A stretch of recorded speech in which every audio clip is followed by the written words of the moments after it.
So the big picture for this lesson is scaling our solar system. And the idea is to come up with an actual scale model that is true to life size. In other words, here are all the scaled shapes for the relative sizes of all the planet objects. And you can see the sun is very large, and then Jupiter as the planet is our largest planet that we have in our solar system, but compared to the sun it's very small. And then you can see the decreasing sizes where when you get from Earth down to Pluto, which may or may not be considered a planet right now, are very, very tiny marbles or BBs, let's say. So the sizes of each item are presented in the lesson, but the distances between them are not. And that's what we're going to be doing in this lesson.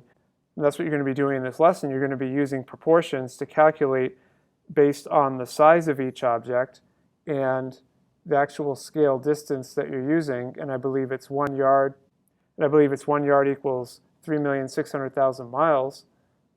That's your scale you're going to use in terms of how you would set this thing up. In other words, where would the objects be located related to each other? So your scale is going to be 3,600,000 miles per 1 yard. And then you're going to use the actual distances of the objects to determine what it would be in the scale model. So it's going to be actual distance to the scale distance, which you don't know is going to be x yards.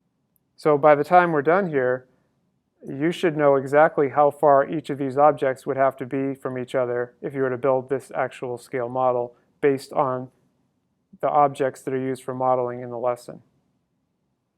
And that's the big picture.